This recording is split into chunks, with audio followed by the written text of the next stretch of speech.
बचपन में मेरे पापा ने मेरा यौन शोषण किया। जिस भाई के साथ खेली उसने भी नहीं छोड़ा।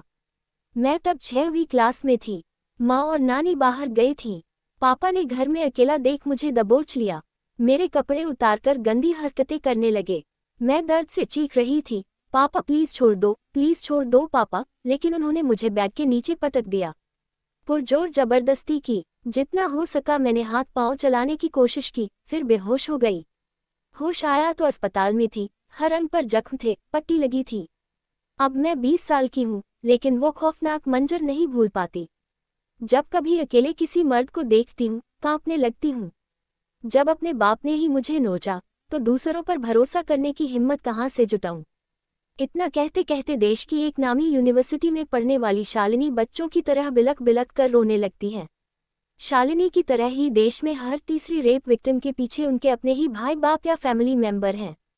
इनमें से ज्यादातर बच्चियां लोक लाज और फैमिली प्रेशर के चलते विरोध नहीं कर पाती। विरोध करती भी हैं तो घर वाले ही उसे दबा देते हैं या उन पर यकीन ही नहीं करते। ये कोई सुनी सुनाई बात नहीं है, सरकारी आंकड़े चीख चीख कर ऐसा बताते हैं।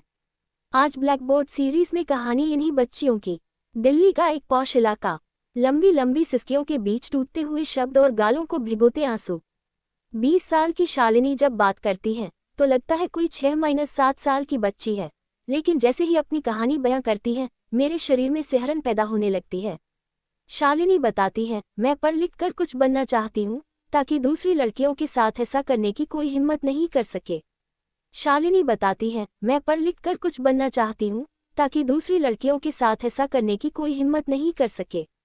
शालिनी बताती है, मुझे ना वो साल याद है ना अपनी उम्र। बस इतना याद है कि बड़ी बहन 8 क्लास में थी और मैं 6 क्लास में। मेरी छुट्टी बड़ी बहन से 2 घंटे पहले हो जाती थी। माँ और नानी भी जॉब करती थी। जब मैं घर लौटती तो पड़ोस की आंटी मेरा दरवाजा खोल देती थी। उस दिन स्कूल से आने के बाद मैं दाल खा रही थी। तभी पापा अंदर आए। उन्हें देखकर मैं सहम गई, क्योंकि वे मम्मी को बहुत मारते थे। उन्होंने मुझे गले लगाया, मेरा शरीर सहलाने लगे, कहने लगे अब तुम्हारी माँ को नहीं मारूंगा। इसके बाद वे मुझे गलत तरीके से टच करने लगे। मुझे कुछ समझ नहीं आ रहा था। कुछ देर बाद मेरे कपड़े उतारने लगे। अपने भी कपड़े उतार दिए। मैं गिड़गिड़ा रही थी, जोर जोर से रो रही थी, लेकिन वे नहीं रुक रहे थे। उन्होंने वॉशरूम की टंकी खोल दी, टीवी की आवाज़ तेज कर दी। टीवी पर शायद गाने चल रहे थे। उस शोर में मेरी चीखें दब गईं। वे मुझे उठा उठाकर पटक रहे थे, शायद मार देना चाहते थे। फिर क्या हुआ मुझे नहीं पता। बस इतना याद है, जब आंख खुली तो अस्पताल में थी। वहाँ मम्मी, नानी और कुछ पुलिस वाले थे। पुलिस मुझसे सवाल पर सवाल कर रही थी, लेकिन मैं सिर्फ रो रही थी। उस दिन के बाद मैंने खेलना छोड़ दिया। हर टाइम गुमसुम बैठी रहती थी। पढ़ने में जरा भी मन नहीं लगता था। इसकी वजह से मैं क्लास में फेल हो गई। आज भी मैं ईयरफोन में गाने नहीं सुनती। कहीं से पानी गिरने की तेज आवाज आती है तो डर जाती हूँ। शालिनी कुछ देर रुकती है, खुद को संभालने की कोशिश करती है, लंबी सांस लेकर कहती है, उस दिन के बाद मैंने उसका चेहरा कभी नहीं देखा। वह जाहिल इंसान है। मैं उससे नफरत करती हूँ। अफसोस है कि उसे सजा नहीं दिला पाई। मैंने पूछा सजा क्यों नहीं मिली उसे। शालिनी जवाब देती है, वह आदमी टीचर था, माँ को पढ़ाता था, दोनों में प्यार हो गया और दोनों ने शादी कर ली। कुछ साल बाद पता चला कि वो पहले से शादीशुदा है। तब तक मेरी बड़ी बहन पैदा हो गई थी और मैं गर्भ में थी। इसके बाद दोनों का रिश्ता खराब होने लगा। वह आदमी मुझे पेट में ही मार देना चाहता था, पर माँ उससे अलग रहने लगी। उन्होंने उस आदमी से तलाक ले लिया। मुझे आज भी समझ नहीं आता कि माँ ने उस दरिंदे को जेल क्यों नहीं भिजवाया। जो मेरे साथ हुआ, मैं नहीं चाहती किसी और बच्चे के साथ हो। मैंने डायरी के पन्नों पर अपना गुस्सा निकालने की कोशिश की, कई डायरियां भर दी, फिर लगा मेरे शब्द मुझे फिर से उस दुनिया में ले जाते हैं जहां से मैं भागना चाहती हूँ। अब मैं डायरी नहीं लिखती, कॉलेज के असाइनमेंट लिखती हूँ, ताकि कुछ बन सकूं, कुछ कर सकूं। ऐसे लोगों को कम से कम कानून के रास्ते सजा दिला पाऊं। यही वो बच्ची है जिसके पिता ने ही उसका रेप किया। बच्ची की पहचान जाहिर ना हो, उस लिहाज से हमने चेहरा छुपाया है। इसके बाद मुझे मीनू से मिलने जाना था, जिसके पिता ने यौन शोषण किया था। दिल्ली के एक भीड़भाड़ वाले इलाके में जब मैं उस बच्ची के घर पहुंची तो वह दुनिया से बेखबर अपने खिलौनों से खेल रही थी। जैसे ही उसके सामने उसके पापा का जिक्र आया, वह डर गई। उसके आंखों से आंसू टपकने लगे। माँ की गोद में सिर छुपाते हुए मीनू कहती है, पापा नहाते हुए वॉशरूम का दरवाजा खोल देते थे, अपने कपड़े उतार देते थे, मुझे गलत तरीके से छूते थे, बहुत बुरा लगता था मुझे। बच्ची ने स्कूल की टीचर से ये बात बताई। तब से उसकी माँ अपने 3 बच्चों के साथ अलग रहती है, लेकिन बच्ची के मन से पिता की दहशत नहीं निकली है। वो आदमी बार बार बच्ची को उठा ले जाने की धमकी देता रहता है। इसी डर से सितंबर के बाद से बच्ची ने स्कूल भी जाना बंद कर दिया है। ये पूछने पर कि वो स्कूल क्यों नहीं जाती, तो वो तुतलाती आवाज में कहती है, वो पिता का नाम उठाकर ले जाएगा। मीनू की माँ अपनी शादी की तस्वीर दिखाती हुई। मीनू की माँ का पहला पति शराबी था, उससे उन्हें एक बेटा था। कुछ साल बाद उन्होंने उसे छोड़ दिया और इस आदमी से शादी कर ली। तब उसने वादा किया था कि वह उस बच्चे की भी देखभाल करेगा, लेकिन उसने ऐसा नहीं किया। मीनू की माँ बताती है, वह आदमी मेरे बेटे का भी यौन शोषण करता था, लेकिन मैं चुप रही। जब वह बेटी के साथ गंदी हरकतें करने लगा तो मुझसे बर्दाश्त नहीं हुआ।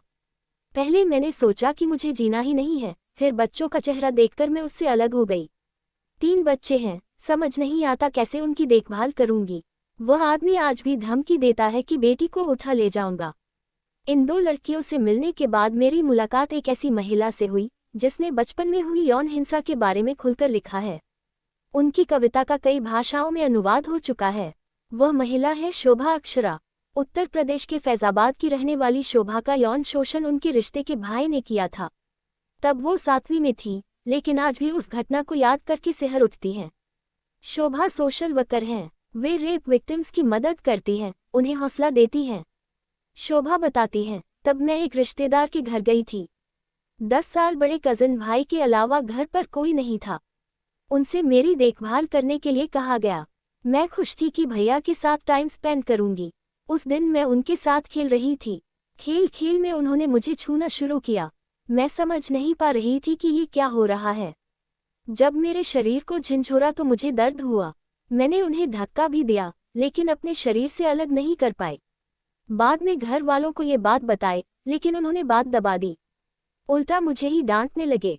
अब मैं इस पर खुलकर लिखती और बोलती हूँ, ताकि इस दर्दनाक दौर से गुजरने वाली लड़कियों को आगे आने का हौसला मिले। जब तक इस बारे में बात नहीं होगी, लड़कियां खुलकर नहीं बोलेंगी, तब तक ऐसी घटनाएं होती रहेंगी। शोभा बताती है, मैं टूट चुकी थी। हमेशा उस हादसे से निकलने की कोशिश करती थी, लेकिन नहीं निकल पाती थी।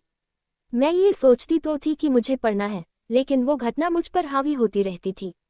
लड़कियों को घर की औरतें ही बताती हैं कि पति और भाई की इज्जत उनकी इज्जत है। वो औरतें जो जानती हैं कि बेटी के साथ पति, बेटे या भाई ने गलत किया, लेकिन कुछ बोलती नहीं हैं। मेरी माँ ने मुझे बहुत हिम्मत दी, लेकिन कार्रवाई की बात पर वो भी पीछे हट गईं। पुलिस के 2020 के एक डेटा के मुताबिक 44% मामलों में रेपिस्ट विक्टिम के फैमिली मेंबर या रिलेटिव्स थे। इनमें से 26% विक्टिम के परिचित, 12% भाई या पिता और 12% दोषी विक्टिम के पड़ोसी थे। ये वे आंकड़े हैं जिनमें विक्टिम ने हिम्मत करके केस दर्ज करवाया। ज्यादातर मामले तो बाहर ही नहीं आ पाते हैं। ऐसे मामलों में विक्टिम पर इतना प्रेशर होता है कि वह या तो चुप बैठ जाती है या उसे जबरन चुप करा दिया जाता है। अगर आपको हमारी स्टोरी अच्छी लगी तो लाइक और सब्सक्राइब करें। धन्यवाद।